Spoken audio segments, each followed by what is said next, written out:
Pat, come on up. Pat McMahon is the Vice President and General Manager of Military Aircraft Systems for Northrop Grumman's Aerospace Systems business. Pat started her career at the Defense Logistic Agency in Garden City, went on to manage BAE's facilities in Greenlawn, and eventually joined Northrop Grumman in Bethpage as Vice President to lead its information, operations, and electronic attack business. Pat is currently responsible for U.S. Navy programs, including the E-2 Hawkeye, C-2 Greyhound, FA-18 Super Hornet, EA-18G Growler, as well as the F-35 Joint Strike Fighter, the U.S. Air Force's B-52 Bomber, and the AEC Joint Surveillance Target Attack Radar System. I'm never going to get in an argument with her. In addition to her business responsibilities, she is active in many local community organizations on Long Island. So Pat, thank you for joining us.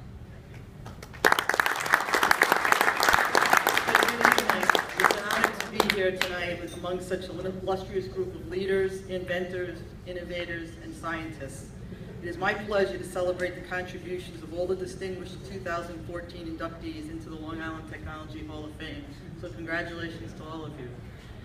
I am especially proud that George Martin Skurla is being recognized posthumously for his accomplishments as an innovator, a leader, an engineer, and a visionary of the highest caliber. I would like to welcome George's son Marty and his wife Karen, who are here with us tonight. Thank you for being here with us.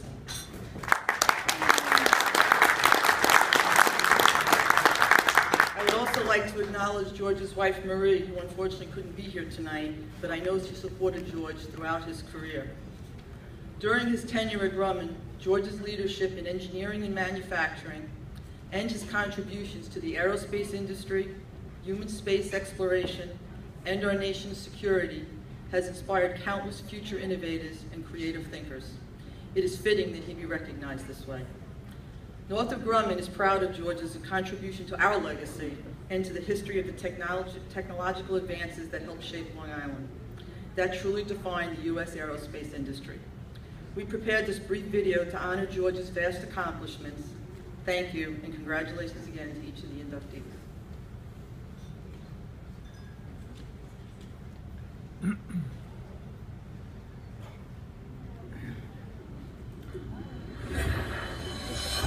George Skurla's reach extended from the Earth to the moon. He was an engineer, innovator, visionary, leader, and executive of the highest caliber. His leadership and accomplishments were directly responsible for more than 4 decades of success that were realized by the Grumman Corporation. George's dedication to his work had a profound impact on the Long Island community as it became the epicenter of aviation excellence. The names Grumman and Long Island became synonymous for innovative and historical breakthroughs in aviation.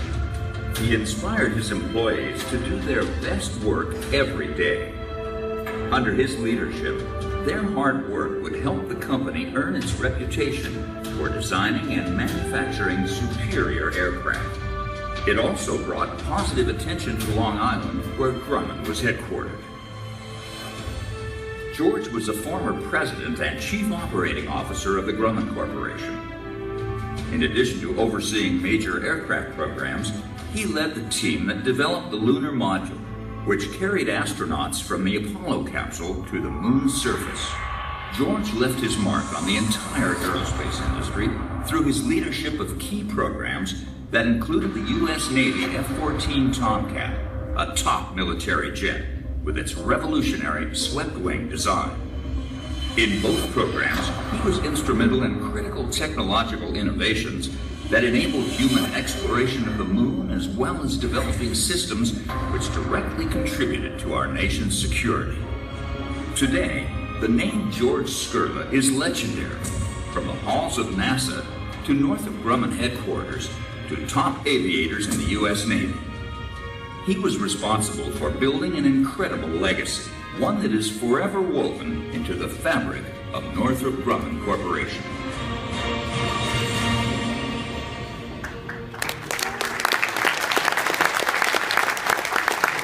Ladies and gentlemen, please give a warm welcome to George's son, Martim Skurla, So I have the honor as having been part of my leadership team in military aircraft systems.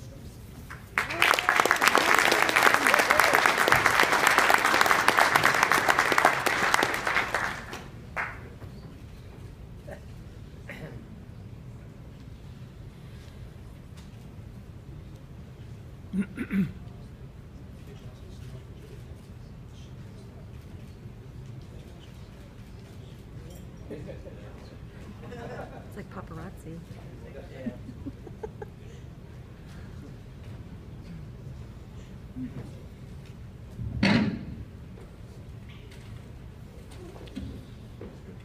Pat, thank you very much for that kind introduction. I'm a father in that video that was presented. That's going to mean a lot to my mom and brothers who couldn't be here tonight. You know, I can't wait to get back home and share it with them in Florida. And how about those young stars from the Intel and Siemens competition? That was really something that blew me away. As director of IT for Pat's organization, I'd like to talk to the two gentlemen who are doing that high-speed computing analysis, because I may need them, because we're starting to grow. Well, it's an honor for my wife and I to be here tonight to accept the award on behalf of my father. My family and I are extremely proud of this recognition for a significant contribution to the advancement of innovation and technology development here on Long Island. I'd like to thank Larry Waldman and the entire nomination and award selection committee for honoring my father in this way, and a special thank you to Dr. Don DiMarzio for honoring my father by submitting that letter of nomination, and also to Pat and Bob Klein for sending in a letter of recommendation as well. I'd also like to thank all my colleagues at Northrop Grumman who joined me tonight. It really means a lot to me for their support. My dad earned his aeronautical degree from the University of Michigan in 1944, and immediately afterwards came to Northrop Grumman, or then Grumman Aircraft Engineering Corporation in Bethpage. He remained there with the company the entire 42 years of his career. During his tenure at Grumman, he had the opportunity to work with and lead a Long Island technology workforce that was, and still is by the way, second to none in this country. In the 1980s and 90s, the aircraft that Grumman designed and produced for the US Navy were some of the toughest and most technologically advanced built aircraft in the world. The company's reputation became legendary and earned the name the Grumman Iron Works for the reliability and survivability and sterling on silver for the quality product they produced. This did not come with luck, but from having the innovation, engineering, and technology manufacturing workforce on hand whose collective skills and dedication resulted in producing great products for our military. And the best part, they were all designed and produced right here on Long Island by Long Islanders. I would be remiss if I did not mention the Lunar Module Program. Back in 1965, when my father relocated all of us down to the Kennedy Space Center, he was tasked for leading the Grumman operation at NASA's Kennedy Space Center in Florida. In that position, he brought together 1,600 people, and the team was responsible for the final assembly, test, and pre-launch checkout for the Apollo Lunar Module vehicle. Due to the immense pressure and scrutiny of the world, he would refer to this time at the Cape as his agony and the ecstasy. But it was all worth it, he said to us, as he watched Neil Armstrong descend down that ladder of the lunar module and step onto the surface of the moon. It was the proudest moment of his life. Man's greatest achievement could not have been possible without people like Tom Kelly, the father of the lunar module, and prior Long Island Hall of Fame inductee, and the thousands of technology-skilled Long Islanders and scientists who made the lunar module and going to the moon and back a reality. These examples of what I shared with you here tonight are what I believe my father would want to highlight. I recall on many occasions my dad stressing the need and importance for keeping our technology and innovative edge in the world when it came to what we call today STEM.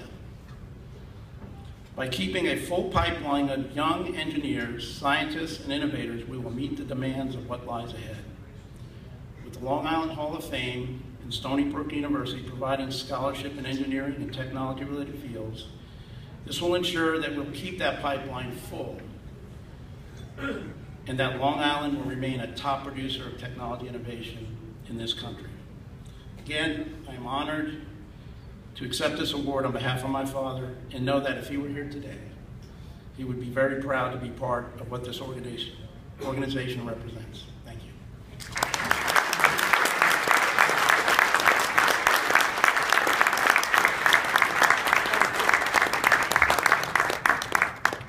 Well, I think we're at that point in the program where we've exhausted our notes.